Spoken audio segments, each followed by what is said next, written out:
Welcome back, Spiralers. We are so excited to be sitting down with Kristina Kuzmic because I have been obsessing over her content for a few months now, and her story is so inspiring. I first came across her for her parenting stuff because I'm also a mom, but what really hooked me in was just hearing everything she's gone through as a human and as a parent. Her story she's going to share today takes her through divorce and poverty into dealing with mental health with her kids. And I'm just so inspired. And I know that you are going to be too. So welcome, Kristina, to the Spiraling Higher show. Thanks so much for having me. Of course. Thank you. And I think we just want to jump right in because part of your story that I thought was super cool was somehow you went from that poverty to being on an Oprah Winfrey show and having your own show on her network. And so I just feel like you've lived like 15 different lives in one. You must feel that way too. Oh my gosh, I always tell people I'm 45, but I feel like I should be 90 because I have way too many things happened really fast in my life. I can't even wait to see what the next 45 years. I hope they're just like really chill. Like you've lived enough. Now you can just kind of I'm chill done. and coast. Now I'd like to nap. Yeah, I'd like to nap and eat donuts for the next 45 years. That sounds perfect. Lovely. I think that's fair. But yeah, maybe start by just taking us back to wherever you want to start, but just a little bit about your story and kind of how you ended up to where you are now. Sure. So grew up in Croatia, immigrated during the war there. When my whole family moved back after the war, I stayed, got married super young right out of college, had 2 kids, and then ended up leaving the marriage because it was just not a healthy situation, and found myself and didn't want to like ruffle feathers or anything. So I sort of left asking for nothing, fighting for nothing. And I ended up like super broke, couldn't afford an apartment just for the kids and me. So I basically had a room and I had a roommate, and a friend of mine bought the kids a bunk bed and I slept on the floor. We shared a little room. I was on food stamps. I had like every homeless shelter in the area written on a little piece of paper because my rent was always late and I was being threatened to be kicked out. And so I was like, okay, I got to make sure that we're not in the street. I mean, just like constantly living in fear and stress. And I sunk into a pretty dark place at that time where I was convinced that my kids deserve better than me. And just felt like a complete failure, embarrassment, loser. So then there's a whole nother long story. I'm telling you, we can't go through all the stories, but basically through, my grandmother taught me how to cook when I was little. And that was one thing I was always confident in. And so long story short, through cooking for strangers, literally going to the 99-cent store and buying like 99-cent items and just putting them together in a fun way, I started cooking for strangers. And that sort of gave me my worth back. Again, whole nother story. You can read that in the first book because it's way longer than that. But, and then, felt a little better about myself, eventually started dating again, got married. And after I got married, my husband was like, what do you want to do? Like, what are your dreams? Because I've just seen you like running around, trying to keep a roof above your head, like trying to keep these kids, fed and loved. And I was like, I have no idea. I've literally just been in survival mode. And so the sweet man that he is, he handed me his car keys. He's like, I'll take care of dinner. I'll take the kids into bed and everything. Why don't you just go somewhere away from the noise and just think about what you would have wanted to do if life didn't get so hard? And so I came back 5 hours later and I said, cooking for strangers saved my life. I want to do that. So basically decided that I would just make these silly little cooking videos, posted them. Again, long story short, I find out that Oprah is having this competition for the next TV star, and you can enter with any kind of videos. I send in the video thinking nothing of it. And within months, I am handpicked by Oprah out of like 10,000 people to be one of the 10 to compete. And then I end up winning. So it was just the craziest, like I call it my Cinderella story, but instead of a glass slipper, she gave me a show in a car. And, but when does that happen, right? I'm sleeping on the floor, sharing a room with my kids. And then literally like 3 years later, I have my own show. Okay. So all that led to what I do now, because I remember Oprah grabbing me by the shoulders when I won and being like, stay authentic. This business will try to change you. Stay authentic. And then when I started filming the show, she was off filming a movie. She was not involved. And the producers decided to make me a perfect mom in a perfect kitchen. And I was Mm-hmm. like, no, no, no, let's do a show where my kids are throwing a tantrum and I have mascara on my face from the night before because I didn't do my makeup off and I'm trying to put breakfast together. Like, that's what moms want to see. And they're like, no, no, no, no, that we cannot do a show like that. So basically, with each episode, I felt like I was betraying the girl that was sleeping on the floor and felt like her kids deserved better. And I thought if I had turned on the TV at that time and saw this show, it would just make me feel worse about myself. And I don't want to do that to people. So once the show, the contract and all that ended, I took some time off. And then I decided I want to be for others what I needed when I was at my lowest. I want to make the type of videos that make that mom who is struggling, whether it's financially, emotionally, in whatever way, I want to make her feel less alone. I want to make her feel encouraged. And that's sort of where my real career took off, where I started posting these videos and they went viral and that led to, books and tours and all that. That is like such a long way to tell you the shortest version of my bio. That was the best long story short I've probably ever heard, because Gina and I talked You're for like, okay, probably episode over. She took up all the time. No, I'm so glad you went down all of those avenues to help us understand a little bit more about what got you to where you are. And something that Gina and I always say is that the person you end up helping is going to be your past self. And so it does not surprise me that more of your success has been through actually being that person for your past self. But I do want to rewind a little bit before you started creating those videos, before you ever went viral or entered the competition, because I think a lot of people who might listen to our podcast, or maybe people who aren't even listening, they feel so deeply identified with their victimhood. Like, oh my gosh, I'm in such a bad situation. I'm never going to get out of this. And so, knowing that you were in a similar position, I'm really curious to know what your mindset was like, because people might be surprised to hear that you just started creating the videos, you just entered the competition. We hear so many of our clients and listeners feeling like they don't have the agency or the capability to do such things. They feel so literally impoverished, whether it's financially or spiritually, to do those things. And so I am kind of curious about your mindset and how you were able to take those actions from such a dark place. I mean, so I called them my Wednesday night dinners, where I had people, come to my little apartment. I would cook just pasta, rice, whatever was cheap for them. What happened before that is I got to a really low point, and I genuinely was convinced my kids would deserve better than me. I was even wondering if it'd be better if I was just gone. And I realized that I had become so obsessed with my own self-pity. It was all about poor me, that totally what you're talking about, the victimhood. Like, my life sucks and life's so hard and I suck. And the reason I came up with those Wednesday night dinners is I thought, okay, the only way to get out of this poor me state is to think about others. Like, that's it. I have to do that because I'm obsessed with myself. And anybody who's been to a dark place, it sounds, narcissistic, but we become obsessed with ourselves and how hard our life is. And So I true. thought the only way to distract myself is I gotta think of others. Maybe by thinking of others, it'll distract me from constantly obsessing over myself. And, tried volunteering, and everybody rejected me for volunteering because I'd have to bring my 2 and 3-year-old and, soup kitchens and hospital. They don't want a 2 and 3-year-old. Like, they're going to burn the place down. And so I ended up going, okay, what can I do on my own? And that's sort of like trying to feed people on basically no money. And, just taking that proactive action made me realize that even when I feel like I have nothing, I have something to offer. And that sort of led me through forever now, whether it's in parenting, when I feel like I have nothing to offer, right? When, in my career, making video, whatever. Even when I feel like a complete loser, I still have something to offer. Like, that sort of guided me through it. And so then fast forward, when it came to making videos and stuff, I think the trick is for anybody that's trying to put themselves out there.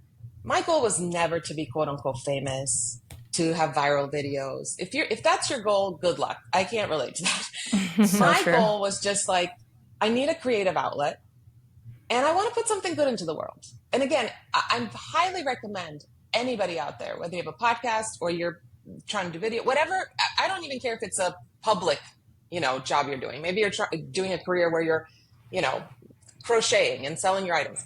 I highly recommend having a mission statement because it just becomes your guide, right? It centers you.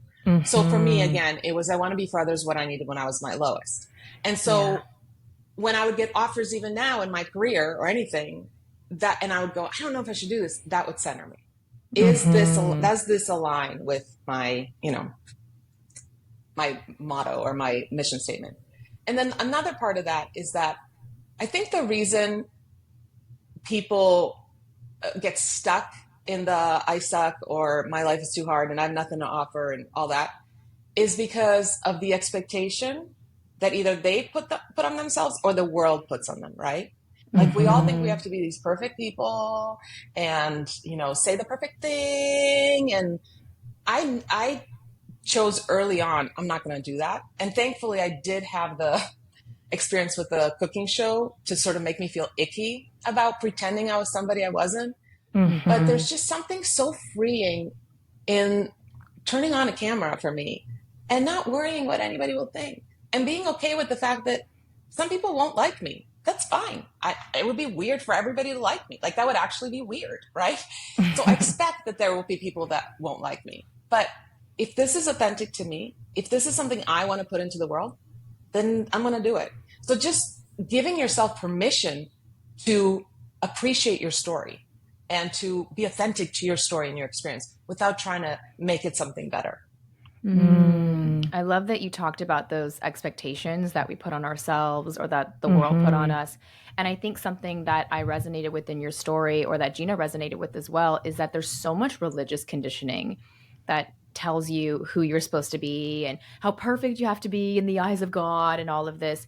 And a lot of that keeps you from being this authentic, quote unquote, even messy version of yourself. And so, a lot of people feel that it's true to themselves to let go of those expectations or that illusion of perfection, but they struggle so much. Like we have clients who say, I need to show up a certain way in order to like make sure people like me or in order to make sure my program sells. It's all of this like masking, kind of like when you were on the TV show and you were playing this image of the perfect mom. And so was it hard for you to shed that idea, or was just the ick of the TV show too great for you to care? I'm kind of curious about that journey because we talk to people who are like, no, I really want to show up like in this way. And like, I don't want to care anymore about what people think, but they do. And it's so hard Yeah. for them to shed that cookie cutter image, if you will. Right. So I would love for you to share about that because you were this perfect cooking TV mom for a little while and no kids were having Yeah. tantrums. Certainly your children didn't have mental health issues as is authentic to you now. I'm curious to know how you became someone who fully embraced this is me and this is my messy, awesome life that I appreciate because that seems to be so difficult for people to let go of. Yeah. I mean, I think part of it is that I've always sort of been turned off by fake. I've Mm, always just like, and if we're going to be honest, like if everybody was just really going to sit down and be honest, you don't actually find the perfect quote unquote people like extra lovable. You don't.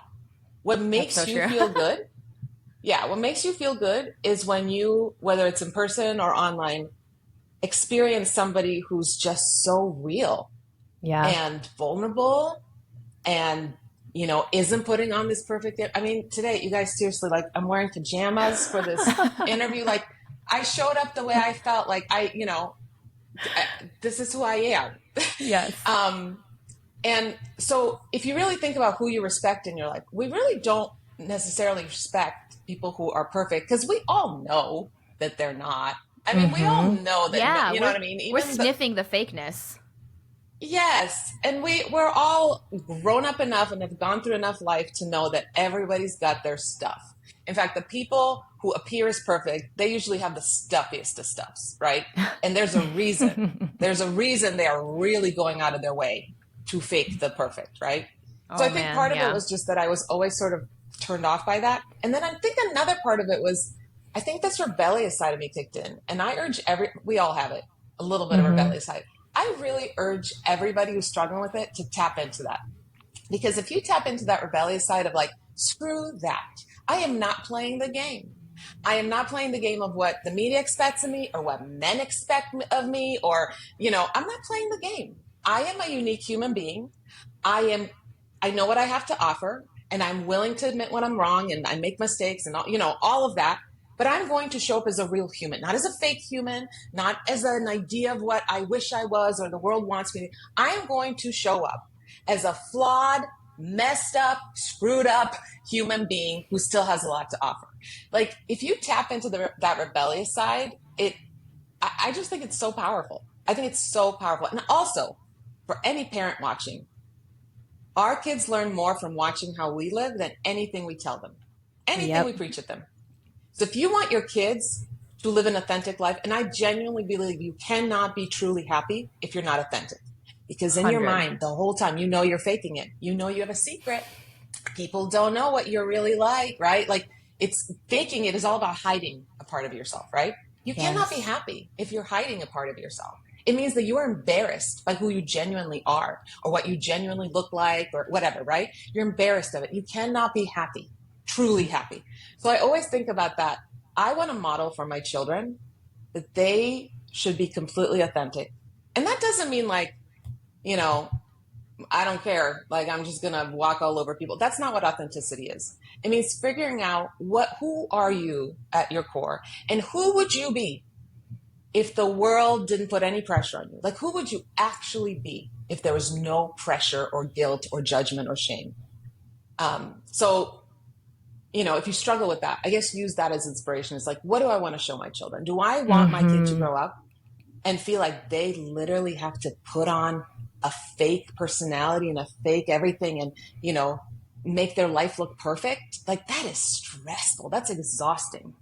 Mm-hmm. And So frankly, that's kind exhausting. of what we're taught, especially in a religious upbringing, right? I related to so much in that part of your story because I was also raised quite religious, and you do have to show up a certain way, and it's really bad if you make mistakes. And there's so much judgment in what's supposed to be a really safe and sacred place. And I know that when you had also gone through the divorce, there was so much judgment of that, and so I just love hearing someone just talk so strongly against that and say, no, I'm not going to live like that. And I totally agree with you that in you choosing yourself and not self rejecting is what shows our kids. Like, this is it. And I love this part of me. And I love that I have these flaws. And I love all of that about you. I think the way that we love ourselves shows our kids how to love themselves at the end of the day. And I learned Yeah. that pretty quickly with my daughter. Yeah. And here's something that it never made sense to me. So I grew up, I was a pastor's kid, and a ton of pressure, especially when you're a pastor's kid. Like, you have Yeah. Oh to, yeah. not dress a certain way, and you have to speak, you can't make any mistakes. And this is what never made sense to me. Like, if you genuinely believe in God and your faith is important to you, and you believe, like God's teachings in the Bible, Jesus' teachings, nowhere in there is fake encouraged. Nowhere in Right. there is a like lie about who you are. Hide the ugly parts of yourself. Like, I can't find that anywhere in there. It talks about us being flawed and us, like that's the whole mess. So it never made sense to me. Like, why are we pretending and why are we lying basically Mm-hmm. to be these people, and then using like religion as an excuse, or feeling judgment from these people what are they expecting us to be? Do you know what I mean? Like, it doesn't even make sense. It doesn't even match what you're learning in the Bible. So Totally. I feel like if you believe in God, what God wants is for you to be so freaking authentic. Like, that is the best way to, to be genuine, to be real. Yeah. 100%. I saw this really funny meme yesterday that said all of the women that you were told were crazy people when you were growing up were just women living authentically in public. And I feel like that's Yep. so true. Like, we didn't want to see the woman with like the crazy colored hair or like, some like being loud and like audacious. We were just so used to seeing these like, oh, I'm quiet and I'm polite and I'm friendly and I'm perfect. But like you said, that's not real. And I love how you said you really can't be happy if you are not authentic, because you always know you're faking it. And it reminds me Yeah. of when I've actually taken some acting classes recently. You never forget that you're acting. Like Mm-hmm. maybe in a really good scene, like you forget for a moment, maybe you get so enveloped in those imaginary conditions, but you never really forget. And I've been thinking about that since you said it, which I don't know, it's like 5 minutes. I'm like, huh, that's so true. You genuinely never stop thinking that you are faking it. It's so present for you because you know what your truth is. But something I wanted to actually circle back to was how you said, even though I have nothing, I know I still have value to offer. Mm-hmm. Because I think a lot of people don't see the separation there. It's almost as if they assume because I have nothing in my life, I also have nothing to offer. It kind of goes, it loops in all together. And so I'm curious to know how you saw those as two separate things, because that's actually what we teach our clients, that regardless of what you have or don't have, you have value. And that's, of course, the inner Mm-hmm. work. But how did you always have that? Was that maybe part of your religious conditioning to believe that you always had value? Because that seems to be something that is really difficult for women. Women don't believe they have inherent value. They think they have to earn it. Yeah, and I think that's like one of the most important things women especially need to learn. But again, it comes down to the stories we're told. We all grow up with stories we are told and we believe them, right? Whether it's Mm-hmm. stories watching how other people are living and learning through those stories, or people telling us what our story should be, right? And so we are all growing up that if you don't have money or you don't have a marriage, God, you're a single mom with 2 kids, like that's definitely a bad thing. Like there's all these things where it's like, this is bad about you, this is bad about you, this is bad about you. And yeah, if you really believe those stories, you are going to feel like you have nothing to offer. So I think it comes down to sort of shutting down those noises, because that's like, if those noises, the outside noises are louder than your inner voice, you're screwed. Like you have to, I Yeah. literally remember like I would visualize myself lowering the volume, like actually lowering the volume on the outside world and then turning up the volume of what's in here inside me. Right. And here's the thing, there might be a situation where you have no money to offer anyone, right? And you don't have the education everybody around you does, and you're a high school dropout. And so it's all these things that the world told you should be able to offer. But what the world can't take Mm. away from you ever is what is inside of you. And I genuinely believe that we all have something to offer. The problem is we are not even going to realize it if we are trying to fit into this box the world set for us. What we have to offer might not match any of those things, right? It might be so unique, and that's the best, because that's actually what the world needs, right? Because everybody else is running around trying to check every box. What can you So offer true. that's not in the box? And that's when your real freedom comes. I mean, I felt so powerful when I realized, like, it doesn't matter what I have, physically, what, the power or the money or the education, it doesn't matter. Like, I still have something that'll get me through. And what's great now is now I do have a great career, and I'm not, on food stamps anymore, and I can afford things, but I don't live in fear of losing any of it, because I know I will still have something to offer. And I think if you don't realize that, then even when you have everything, you will constantly live in fear. What if it all goes away? Well, if it all goes away from me and I'm homeless on the streets, I still have something to offer. That's abundance, Yes. baby. That's That abundance. that is one of our core teachings, that if you find abundance through having things, you will always feel scarce, because your Yep. things are temporary. They're illusions. They can go away. They can be taken away. They can be literally burned in a fire. Who knows? But if you know that where your value comes from is always in you, then you're walking around with everything you need all the time. And Mm-hmm. so, Yeah. And I oh my remember, gosh. I know we're not there yet, but I'm kind of skipping over when my son started struggling with mental health, which I know we'll talk about in a little bit. And it got, in America, it gets very expensive because not everything's covered by insurance and blah, blah, blah. It's just mental health care is so freaking expensive. And I remember Mm-hmm. at one point having, my husband and I sat down, and the two of us were like, are we going to have to sell the house in order to be able to continue, providing Luca the help he needs? And I remember not even feeling like weird or sad or anything about it. I was like, yeah, let's just get like a 1 or 2 bedroom apartment. And it didn't come to that.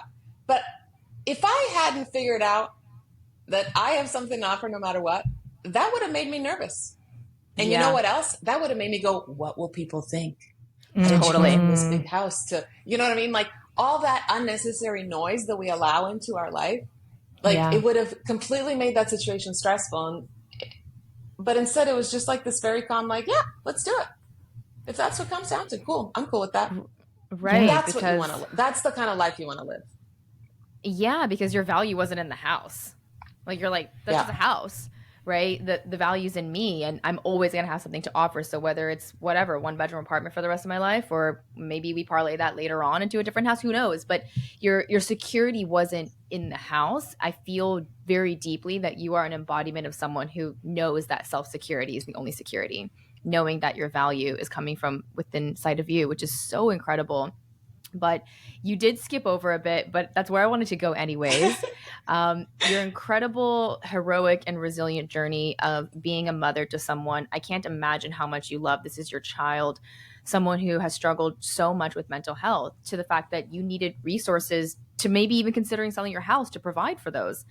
I would love to hear how that began and what that sort of triggered within you. I think when the people that we love struggle around us, we're not always able to deal directly with that. We have to also deal with what that brings up inside of us and maybe our own sense of inadequacy or helplessness. And so I would love for you to bring that up, because a lot of our clients and listeners listen to this podcast not even because they are struggling, but they're listening because other people around them are struggling, and they're always wondering, how do I help my friend? How do I help my mom?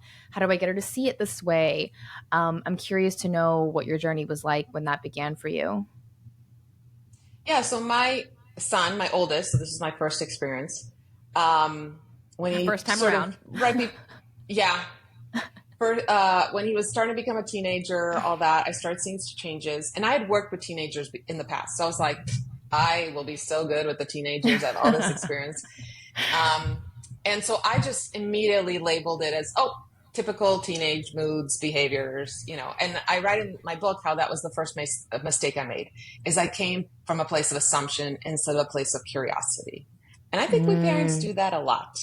And I think we do it out of sort of our own insecurity of, I need to know, I'm going to convince myself I know, because a good parent knows what's happening. And also our control mode is like, if I can label it, then I can fix it, right? And standing in curiosity can be a very vulnerable, scary place, because now it's like, what is the unknown, right?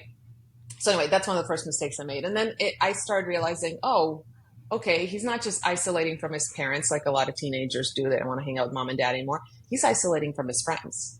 He's not interested in hobbies he was interested in. He's not like, he's going from all A's to failing classes. Like, these big things that were like, this isn't just typical teenage hormones. Anyway, eventually, he got diagnosed with depression. And then I found out that he had like severe suicidal ideations. He had sort of already decided how he was going to do it. And I mean, you can imagine as a parent, especially this is like your first time even parenting a kid this age, your whole world changes when you find out that your child is suicidal. Your entire world changes. I just lived in complete fear at all times. And any little change I saw in him immediately was like, oh my gosh, is this what's going to happen? If he was 5 minutes late to anything, oh my gosh, is he dead? Like, it was just constant fear. In the middle of the night, I couldn't sleep. I would go into his room and check on him to make sure that he was alive. Like, crazy. Like, I went to a really bad place, and I thought that my job was just to fix it and make it better. And so I was trying to control everything, and it didn't work. I wasn't able to fix it. I didn't have the magic, let's cure my son's depression, and so it got worse and worse. And what I write in the book is that things didn't start changing until I stopped trying to fix him and I started working on fixing me. And that's scary because, I feel like a lot of us, especially if we grew up in, a religious circle, you are taught that a good parent sees a problem and they figure it out and they fix it. And if their kid won't listen to them or won't take their guidance, well, that's a reflection of you as a parent. Why are they so spoiled? Why are they so entitled? Why are they saying no to you? Right? You're a bad parent. So it was like such a, I don't know, all the pressure that I felt, plus the fear, made me like the worst support system, when I genuinely thought, I was like, I'm doing everything. I'm the best support system. I think that's what's so challenging, is that even whether it's your child or your friend, when you jump into solution mode, it's just not what they need. But being the person that's trying to find the solution, you're like, I'm just trying to help. I'm just trying to help. And it's actually what repels them from coming to you, because what they really need is someone to be able to see them in their pain, and someone to be able to just be with that with them. But it's so hard as a parent, because like you said, we're responding to that and our own arousal of emotions. And so really, in trying to fix them, we're really just trying to fix ourselves and trying to get away from the discomfort of being with this really painful emotion. So for you, when did that, or how did you start to shift that perspective away from being so solution oriented, and instead move into a place where you could hold space for him in a way that would be supportive for him? Because you talk about questions you started asking him instead of you just telling him, this is what you need to do. So I'd love for you to explore that. I mean, a lot of it came from realizing that everything I was trying was failing. And it came from a lot of therapy sessions. I learned a lot from my joint therapy sessions with him. But, one of the things I had to accept, which is a really hard thing to accept, is that my value cannot be attached to any specific outcome. Yes. So if my child is failing classes, if my child is stealing, if my child is doing drugs, this is all my son, by the way, if my child is getting violent, if I have to call the police on my child, which I did, if my child does die by suicide, it says nothing about my value and my worth. That is a really freaking hard thing for a parent to accept. That is really hard. Because when we become parents, what we bring into it is our ego and our insecurities, right? And all the unhealed parts of ourselves. I mean, I brought so many unhealed parts of myself. I still bring unhealed parts of myself into parenting, into parenting. But now at least I have the awareness to go, oh, wait, this isn't actually about my kid. This is my own crap I got to deal with, time out. So yeah, it took a lot of work, and it's not something I've perfected, and I don't think I ever will. And that's okay, by the way. I think sometimes we feel like, I've learned this lesson 10 times. I should know it by now. Nope, we're going to die learning the same lesson over and over again. And that's okay. That doesn't mean you're a loser or a failure. But I still struggle sometimes, to not jump into control and fix mode. But it's interesting. My son wrote the last chapter of our book. And when I read the rough draft, I didn't even know this. It was the first time I heard it was when I read it. He said, when my mom came from a place of fear, it was not helpful to me. Yeah. And I was like, I didn't even know he knew I was coming from a place of fear. I thought I was faking it pretty well, But our kids can sense our energy, right? And basically what he felt was, I'm unsteady, him, right? He is unsteady.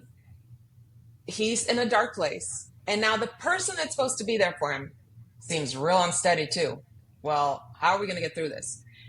I couldn't be steady and I couldn't be calm until I decided I can't fix it. And that is not a reflection of my value, period. That is not a reflection. That does not make me a bad parent that I can't fix it. It does not make me a bad human. All those things that I thought I was, nope, it just makes me human. Like, just accepting that I don't have power in it was so healthy for our relationship. And also, here's the thing. Thinking that I can fix it and thinking that my job was to control it all caused so much self-abuse. So much self-abuse. Because if you tell yourself that you're supposed to control something, right? And that's your job. You're supposed to fix it. You're supposed to know the answers. Then when things don't work out the way you thought they would, guess whose fault it is? It's yours, because you were supposed to control it, right? So it's constant like beating yourself up because why is he not getting better? And why is this thing that's working for other families not working for my family? And, why didn't this conversation I had with him help? And it all became about me. right? It was Yeah. all, oh my gosh, you suck. You don't know what you're doing. You're a bad parent. Why can't you figure this out? You can never be a strong, healthy support system if you're coming from a place of self-rage.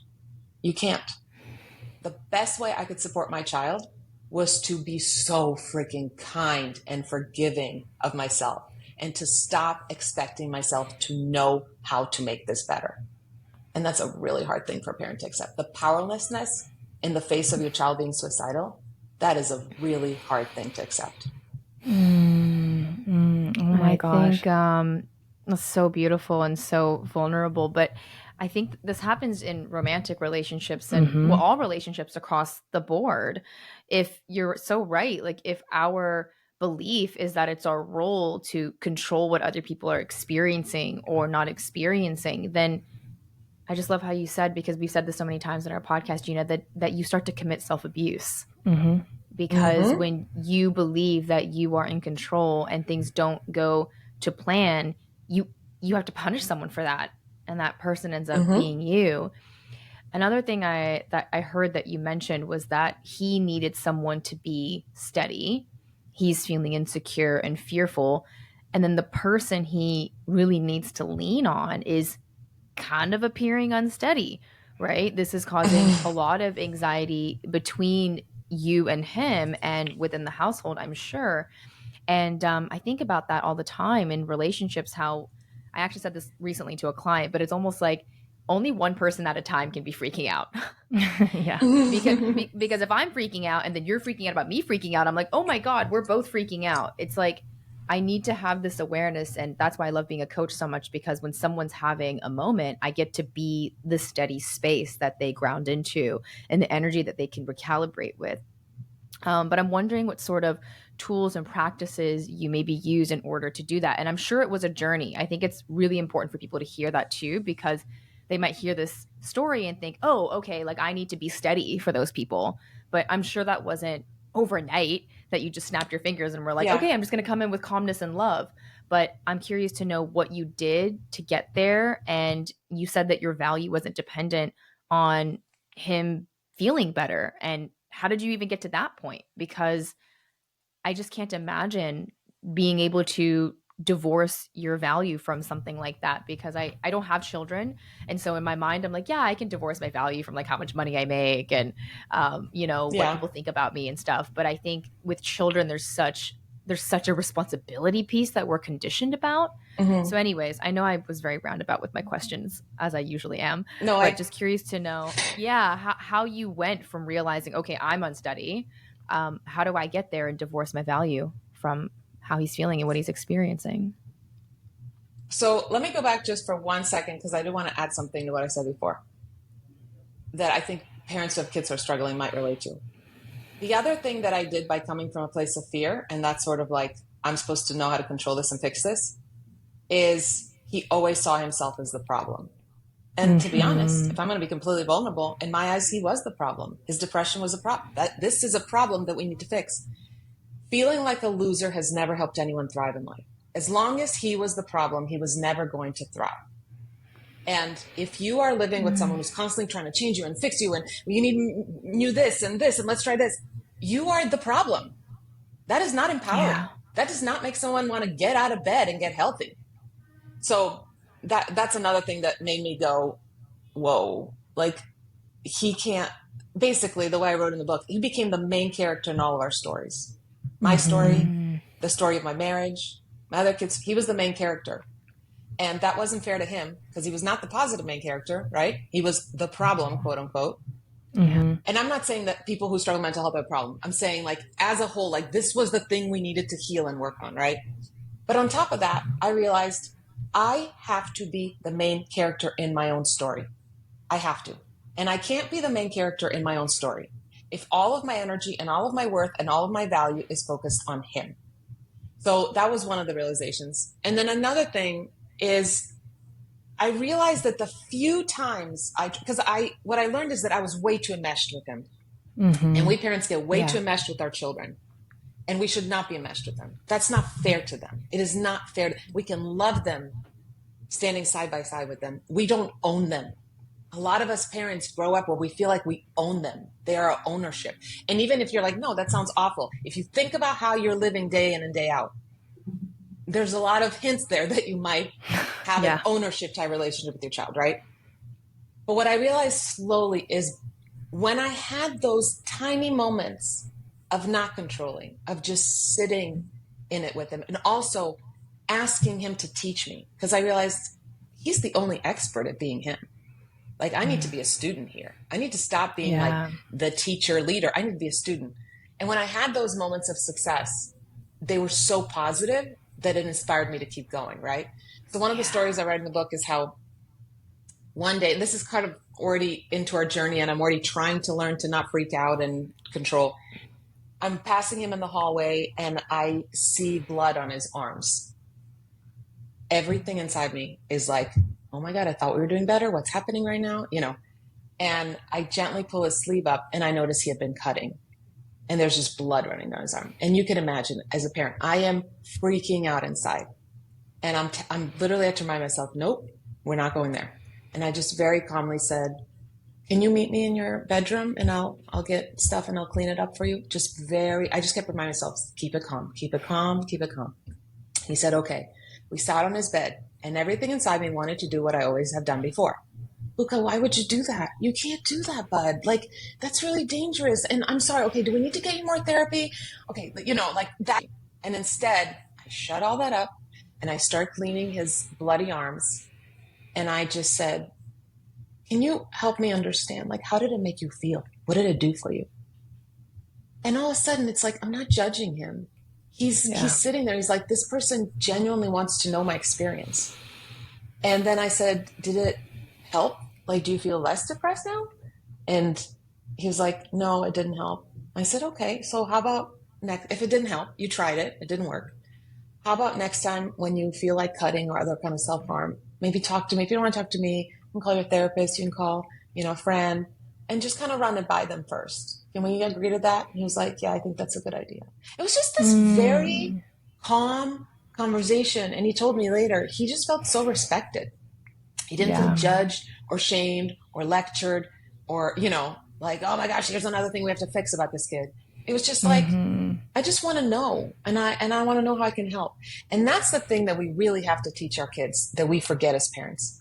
Teach them to trust themselves. Yes. Because you will not be around forever. And even if you are, they should not be living whatever you decided they should be living. They are not your puppet. They need to learn to trust themselves.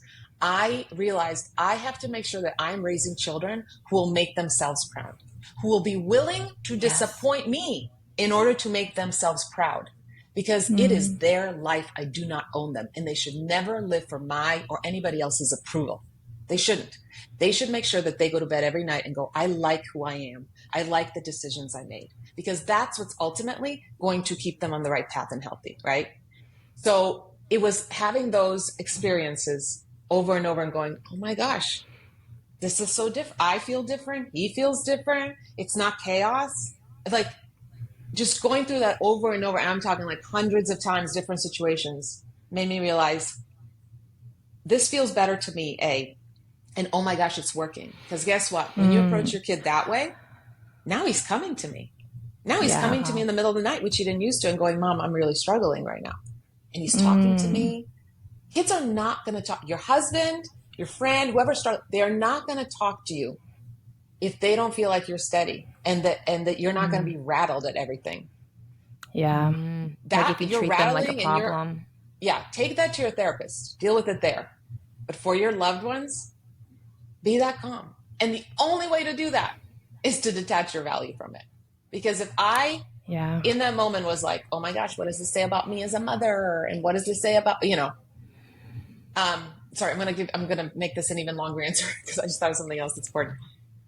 The night I called the police on my son, he's out there, he's barefoot, he's handcuffed. They're putting him in the back of a cop car. And I see two neighbors across the street. We had just moved to the neighborhood. I did not know the neighbors.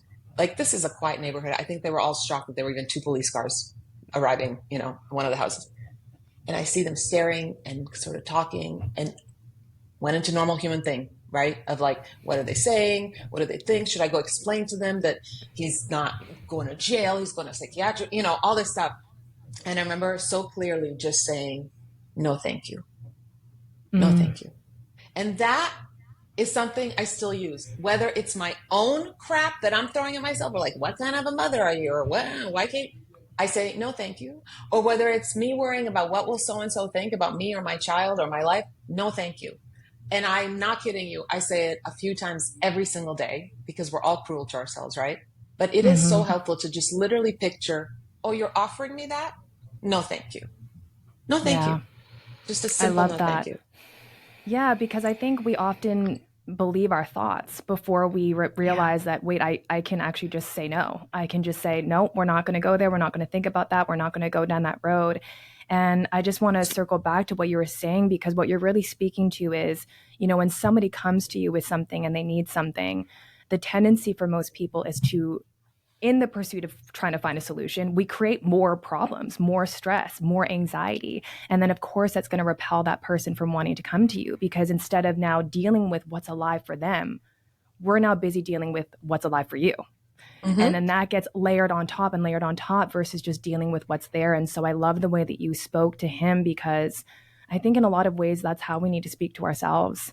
Yeah, it is. Everything you're speaking to and how you hold space for him is really rooting back down to, are we as parents and as people for our loved ones, are we meeting ourselves with that emotion? Are we meeting ourselves with curiosity? And a line that I love that you say in the book, and you've said this in other interviews, is how you realize that you really need to be standing in awe of his story. Mm-hmm. And that was so powerful, because we're not curious with people. And I think one of the most important questions we can ask somebody who's hurting is, what is that like for you? Yeah. And I've learned with my kids also, and I didn't come up with this, I read it somewhere.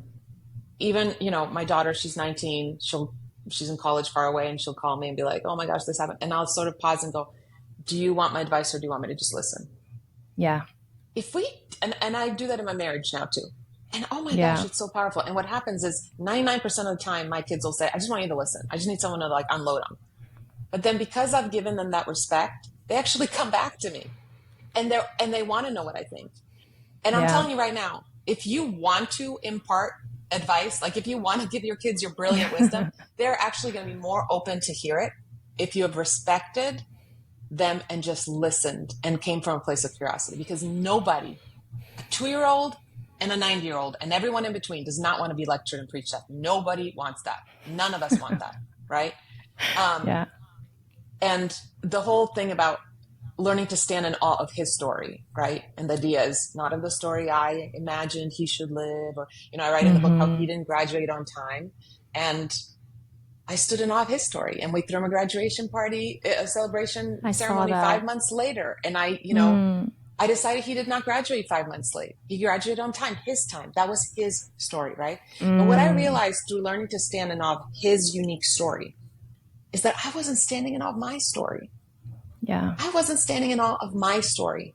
What is my genuine story? And how can I be gentle with that? And how can I be respectful of that?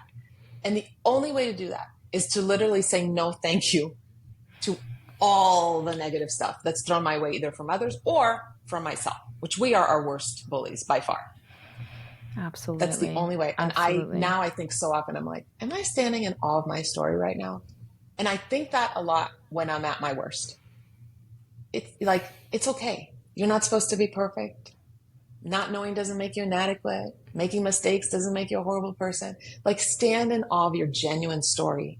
And it's not supposed to be perfect. It's supposed to be messy. It's supposed to be complicated. And that's a good thing. That's a good thing because that's authentic. You're making us cry. I know.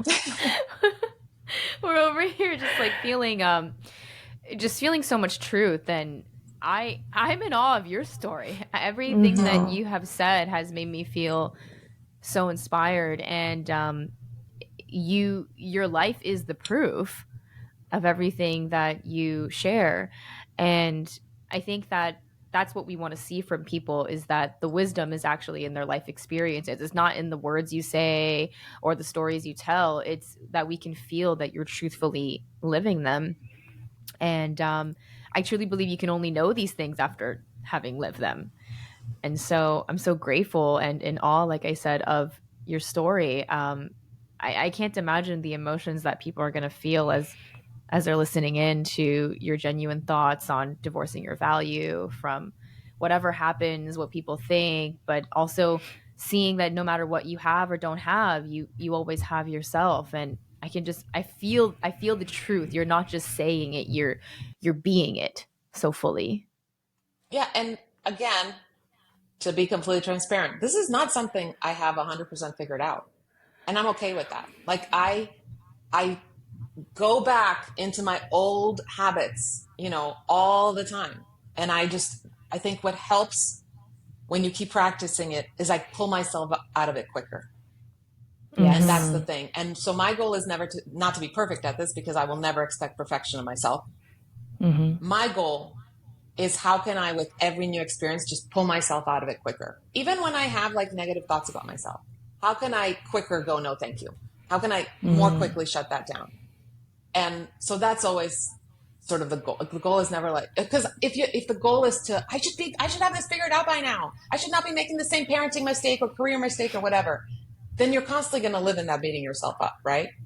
But Yes. instead, just, okay, every day, just a little step forward. And sometimes there are going to be setbacks, and that's okay. It's not personal. Mm-hmm. Yeah. Hmm. I think Gina and I both, for ourselves and for our clients, always say the success is not in no longer experiencing negativity. Your success is in how you respond to it. Mm-hmm. And so a lot of us have this constant, deeply conditioned programming that is to speak negatively to ourselves. And then they think, oh, okay, like that's what I'm doing. I should stop doing that. And then they hear a negative thought or start going down into a negative story. And they're like, oh my God, I'm doing the negative thing. I shouldn't be doing the negative thing. And now I'm beating myself up for doing the negative thing. And we're like, no, that's just more of the same thing. Yeah. Right. Yeah. But what if your success was you noticed that you were doing that thing? And then, like you said, I offer the no thank you. I shift my Yeah. focus and attention elsewhere. It's not in I never think negative or feel bad or experience fear. It's I just learn to respond differently.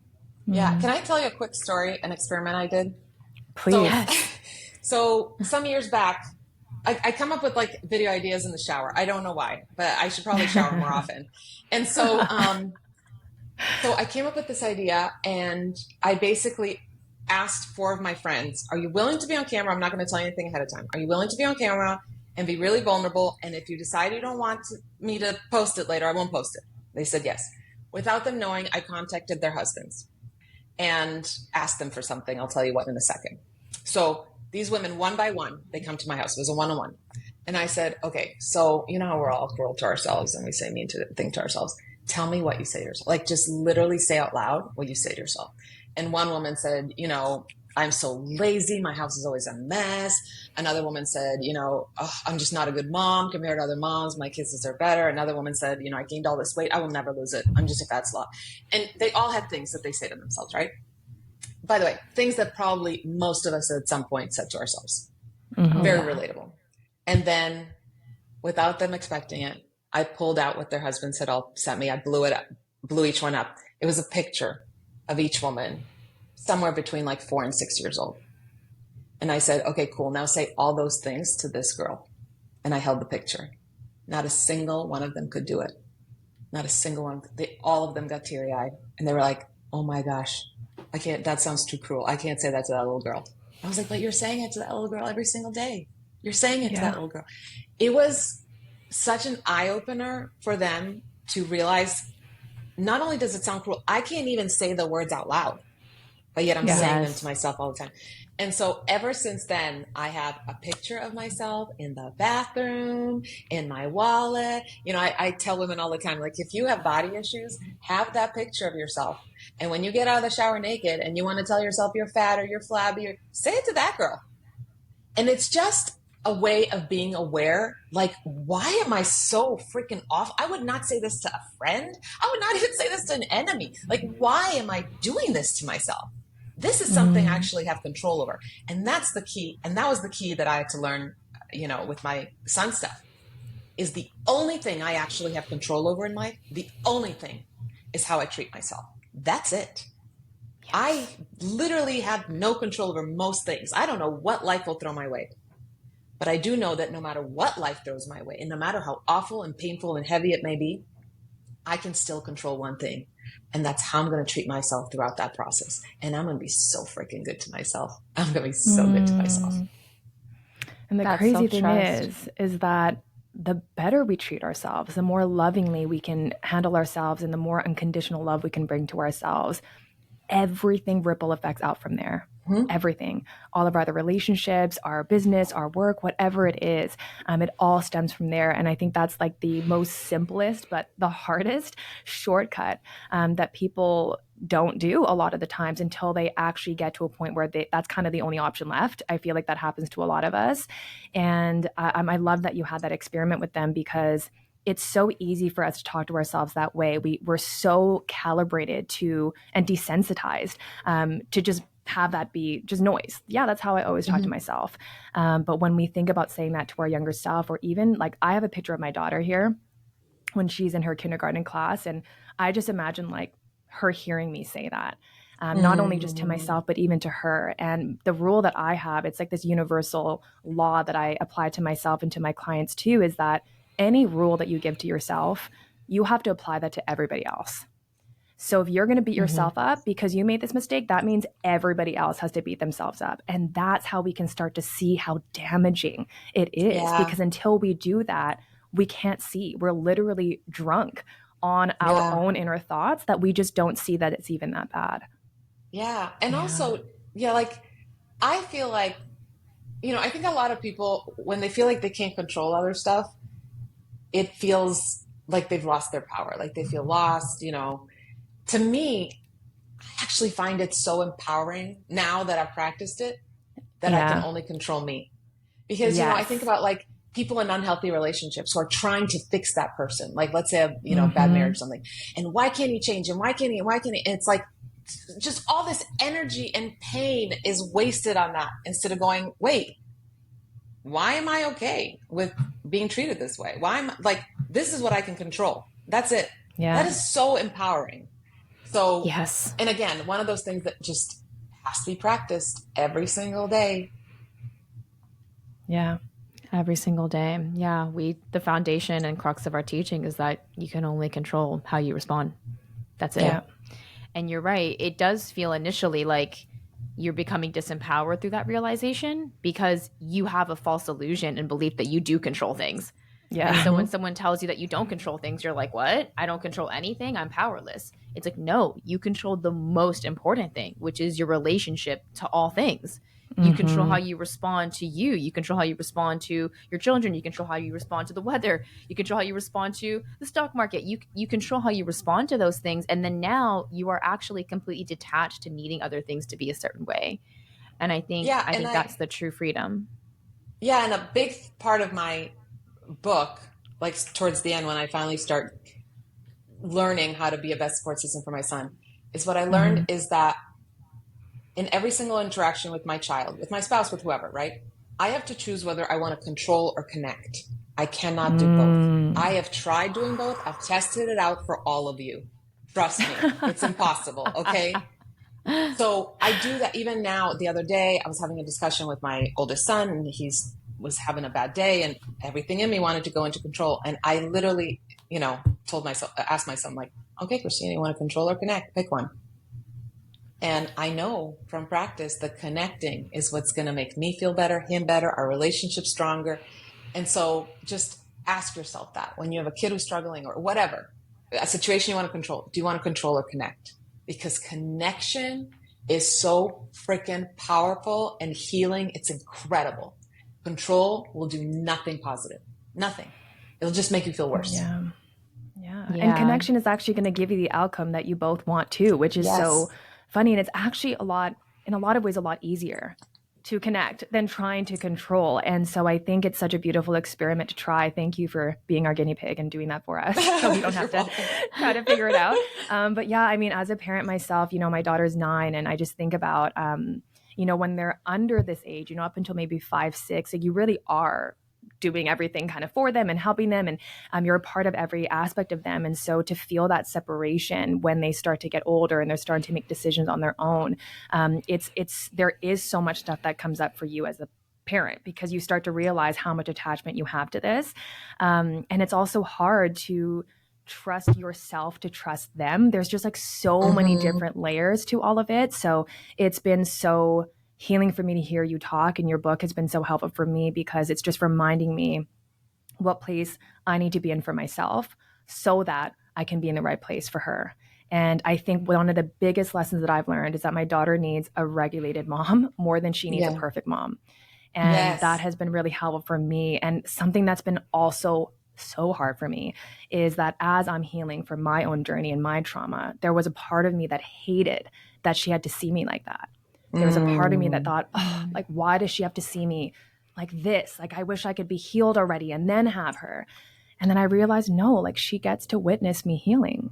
Yeah. Like, I How wish I powerful could is have seen that? my parents. Totally. That's way better than her just being born and I'm just this perfect person, which obviously wouldn't happen anyway. But I realized that there's so much power, as you said, to be standing in awe of our own story and to see the healing that I'm doing and seeing what perspective she has on my story. And then, to stand in awe of hers and allow hers to unfold the way that it's meant to for her, not the way that I perceive needs to happen for me.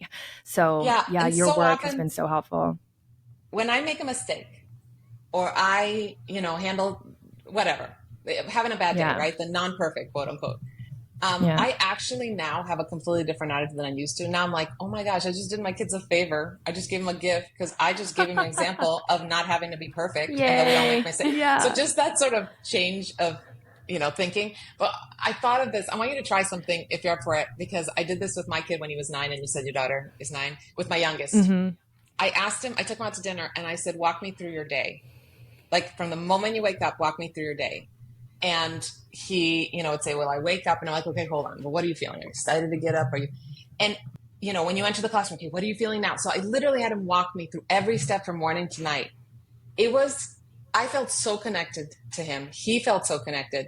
And I learned things about him that I never would have known. Like, he's like, I walk in the house after school and I feel a little stressed. And I go, wait, what? I didn't know you felt stressed. He's like, yeah, because in school, everything's in order. I know what I'm doing. At home, like, should I do Legos now?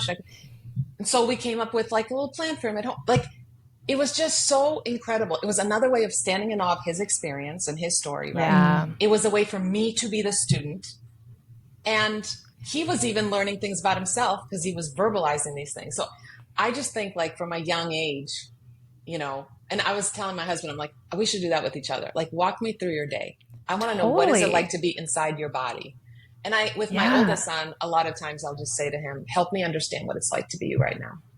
If he's frustrated, if he's struggling, help me understand what it's like to be you. Those are the best gifts, because that is a love that's free of control. That is a love that says, I want to learn and I want to be the best support system, but I need you to trust yourself. I need you to trust yourself. That to me is true love. I couldn't agree more. And I think, a lot of parents ask the wrong question. They often ask, like, how was your day? Like, what happened at school? And kids are so present, like, they don't freaking remember. Like, when I used to ask my daughter that, I'd be like, how was your day? She's like, I don't know. I'm like, what do you mean? Like, you were there, weren't you? And her brain doesn't work like that. But when you say, walk me through your day, totally different perspective. And I'm constantly floored by what my daughter tells me. And my daughter sometimes will open up to me about something that happened at school with her teacher or another classmate. And I used to be like, oh my gosh, like, you should say this next time and you should say that. And instead I just asked, like, well, what did you think when she said that? And what do you think you could do there? And how would you say that differently? Or how would you want someone to talk to you differently? And I'm constantly amazed at the things that come out of this girl's mouth. And I'm learning so much from her. And I think a lot of parents could probably learn a lot from their kids if they just ask them the right questions. And you're also empowering her, right? Yes. You're empowering her to trust herself, that she knows what she actually feels, that she knows what she needs, that she can come up with her own solutions when a problem arises. That is so empowering, because a lot of us didn't grow up that way. And then, I was in my 30s, late 30s, or I don't know, maybe even 40s, when I realized I don't know how to trust myself. I was never taught. Yeah. I had everybody throwing their advice at me. And now I don't even know how to trust my own, like, beliefs, my own instincts, my own gut. So that is, I think, one of the most powerful things we can do for our kids is teach them from a young age. Yeah, we basically learn to keep on going outside of ourselves for the solution. And I Mm-hmm. think the new paradigm for parents now is get them to go back here. Mm-hmm. And I think she's always surprised when I say, "What do you think?" Because even sometimes she'll ask me, I don't know, just a random question like, "Oh, like, why is the moon like that?" I just ask her, "Well, why do you think it's like that?" And I just see what she says and the things that she'll answer. I'm like, interesting. I remember she asked me when she was quite young, like, how do babies come out? And I was like, how do you think they come out? And she was like, oh, I think, do they just like cut your stomach open and the baby comes out? And I was like, yeah, that is kind Sometimes. of how it works. And instead of me trying to Sometimes. teach her, yeah, it was just interesting to hear her kind of her wheels turning in her brain. And I think it really shows them that they have the answers inside. And I want her to have that pathway of going inward instead of constantly checking outside of her. And so, yeah, God, if we all had that growing up, I don't know how different we'd be. But that's okay. Because I mean, this is our lesson that we get to teach them and each other. So, yeah, Kristina, oh my God, I feel like we could keep talking forever. We're so Forever. grateful for sharing your story and your hilarious way of delivering your lessons and everything. Thank you so much for having me. I really appreciate it. Yeah, Of your course. authenticity just really shined through. And I love that you said that you want to love without control, because I think Yeah. that's unconditional love, right? To Yes. control is to be conditional and to say it has to be this way. And I don't think that's even love. And so learning how to love without control was a really beautiful thing I took away from this. So many things. Oh my goodness. But before we end our incredible journey today, we love to ask our guests what theme that they have spiraled through over and over again. And something you said earlier in this episode, which I thought was so fitting for the title of our Mm-hmm. podcast, was that I'm going to die learning these lessons. I'm going to keep repeating them over and over, because what we tell our listeners is that we don't expect perfection on this healing journey. Actually, the reason why it's a spiral is because we keep coming back around to the same things over and over, hopefully at a different level of consciousness and with a new perspective, but maybe not. Maybe you need to experience it a few more times until that happens for you. But we're Mm. wondering what theme for you has been repetitive throughout your life. Um, I think if I really look at like from early days, and something I'm still working on is to stop chasing the fantasy and accept, like, embrace the flawed, amazing, messy adventure. Because that sort of always centers me into, why am I chasing this unrealistic thing when what I have is awesome? It's enough. And even when I was at my lowest, it was enough. It was enough. So Mm. just not chasing. That's like a big thing for me. I don't even like running. Why am I constantly chasing after, more, better, different, right? And we're taught that. We're taught to chase after more, different, better. And Mm. just that reminder of, no, I'm actually very much okay with my messy, flawed self and my messy, flawed life. Mm. Beautiful. Appreciation over expectation, baby. That was Yes. perfect. That was Yes. perfect. And I just think too that people who come across your account and see all that you've done would be surprised to know that you did all of that from non-chasing, Mm. because people think that they have to chase to receive those accolades or to experience those things, and you really were able to attract those experiences by frankly not needing them and knowing that the value is Mm-hmm. always within you. Mm. Thank you so much, Kristina. Thank you, Thanks so much for Kristina. having me. I really appreciate it. This was amazing. We can't wait to connect with you again in the future. And for anyone who's probably curious, you've mentioned your book a few times.